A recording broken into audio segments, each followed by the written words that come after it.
Hello and welcome to my very first knit along. My name is Emily. Some of you may recognize me from being like an unhinged therapist on Instagram and TikTok, but this is going to be my somewhat hinged YouTube channel where I do knit alongs.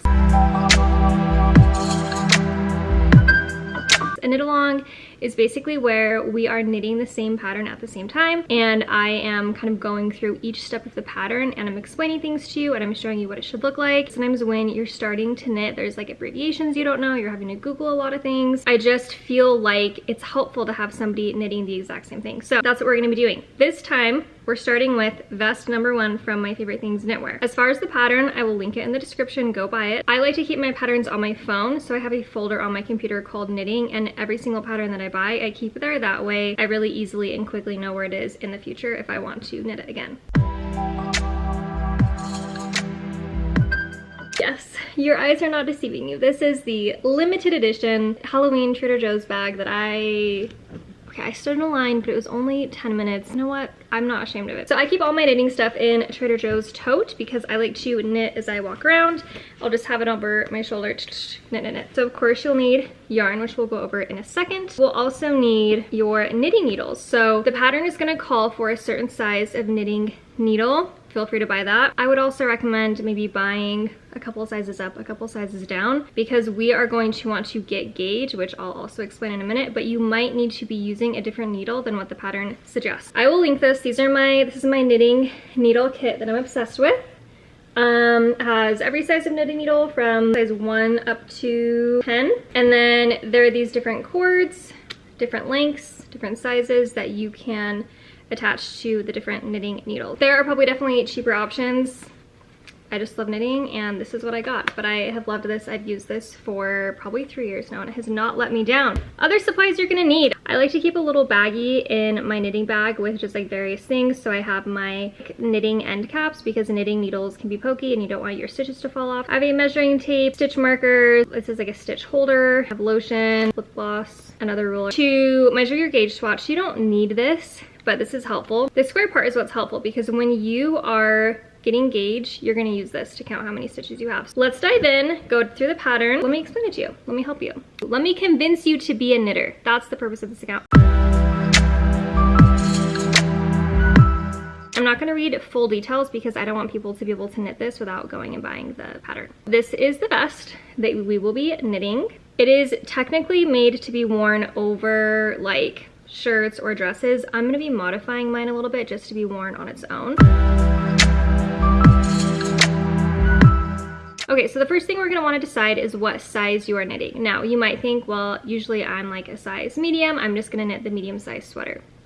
Guys, please, my loves, you cannot do that. You need to look at the measurement of what the sizes are and then measure yourself. The measurements here, like a size medium would end up being 53 centimeters long with a bust of 106 centimeters. So in real life, that actually might not fit you. That might be too big or too small. So you always wanna be measuring yourself and then picking a size based off your measurements rather than just picking the size that you usually wear.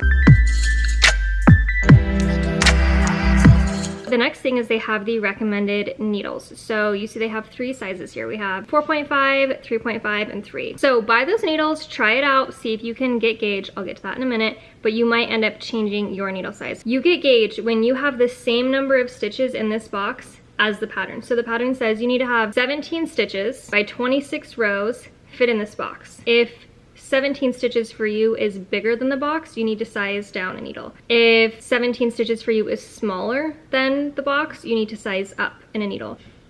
Is that right? I get so confused. So before you start knitting your pattern, you need to knit a little test swatch called a gauge swatch, which I will show you now. The reason why none of my clothing items turn out well is because I never do this, but I did it for you guys because I'm like, you know what, if I'm doing this video, I gotta be accurate. So this is a gauge swatch. If we freeze and we count the stitches across in the little box, it should be 17. I'm gonna confess to you, mine is actually 18, but all of my sweaters turn out too wide and I'm so tired of it.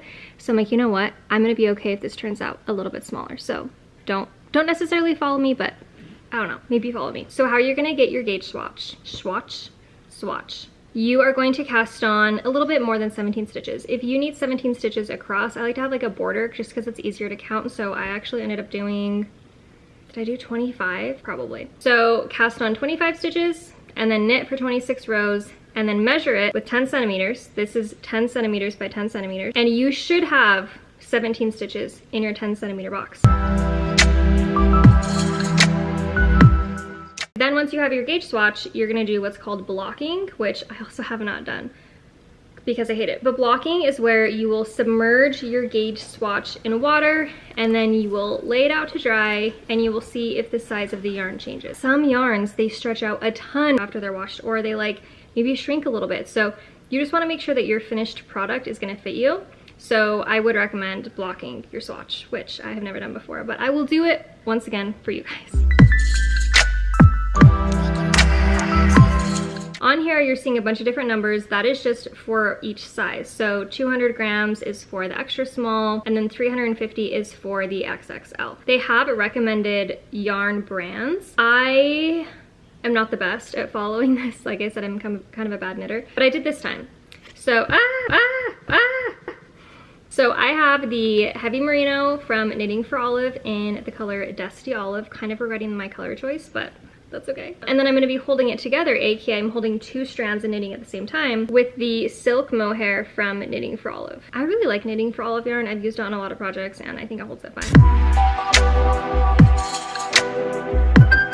After you get your gauge swatch and you make sure that your knitting needle is the correct size for what you're knitting, then we are going to cast on. One more note about adjusting your needle size. As you do bigger and bigger needles, it's gonna make your fabric a lot more like looser.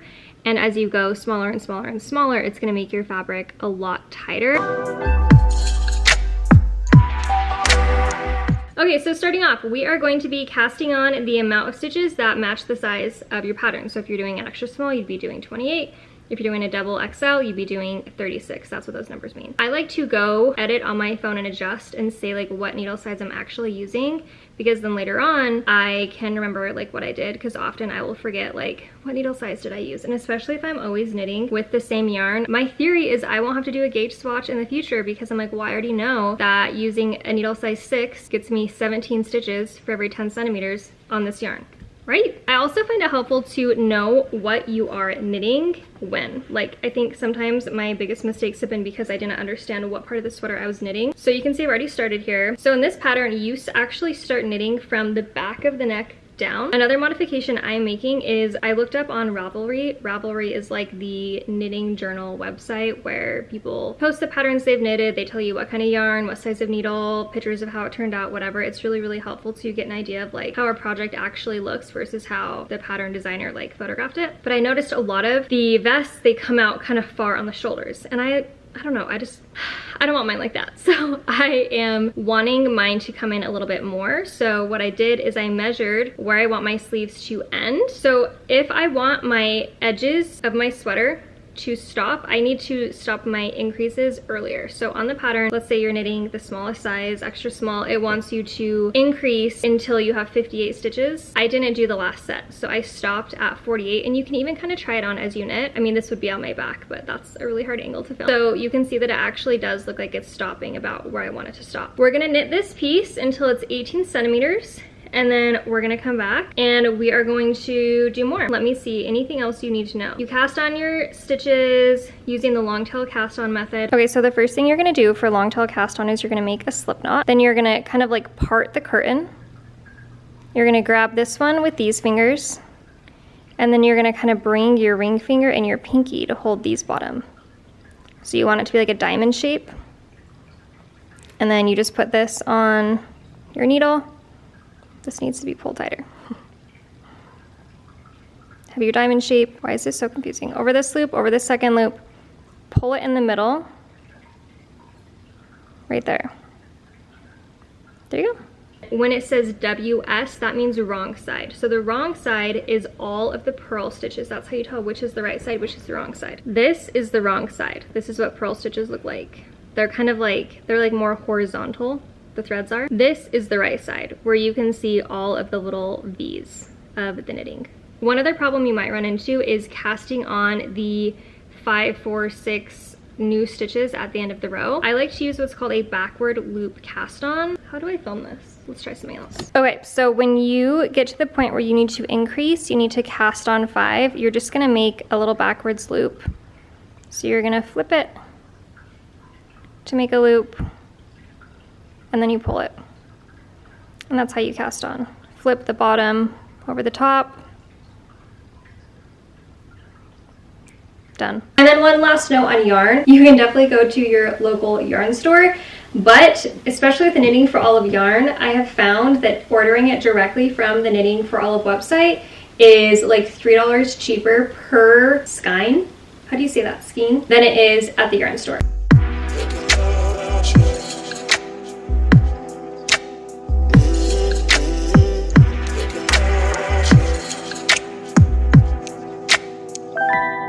I just wanted to update you. I have finished this section. I compared it to a top that I have that's similar. The size is looking good. I want to make sure my armpits don't go too low, so I compared that as well, and that is also looking good. So we're going to move on to the next step in our pattern. We do have some terminology you might not know. K1 just means knit one, so that's like your regular knit stitch. M1R means make one right, and then you're going to knit K means knit. Knit until you have 1 stitch. That's what ST means. Till you have a 1 stitch left on your needle. And then you are going to make 1 left, and then you're gonna knit 1. You're going to do that on the first row on the right side of the yarn.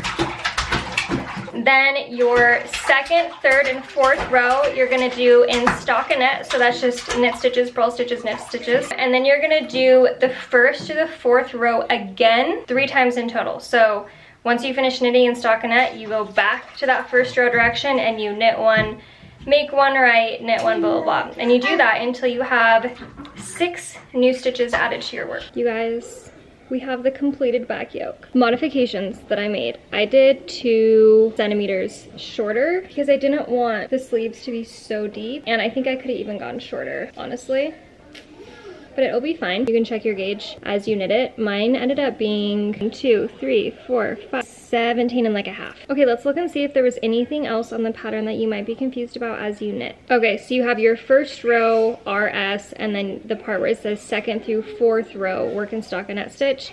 We talked about that. So you do that clump of things, row 1 through 4, 3 times, and at the end you should have 6 new stitches added total. And then you're gonna do that again. So the next instruction says first row right side. Then on the second row, the wrong side, you're gonna purl all the stitches. You're going to do that formula, the first and the second row, over and over and over again, 6 times, maybe 8 times, depending on what size you're knitting. You should now have maybe 12 to 16 new stitches on your work, depending on the size. Okay, then on the following row, right side row, you're gonna cast on 3 or 4 new stitches at the beginning of the row, knit all stitches, then you're gonna cast on another 3 to 4 stitches at the end of the row. I was genuinely so confused about how to do this, and I think I figured it out, so I'll give you a little tutorial. So to add a stitch at the beginning of the row, you're going to go as if to knit. You'll wrap it around the back, you'll bring it forward, and then you're just gonna slip it on.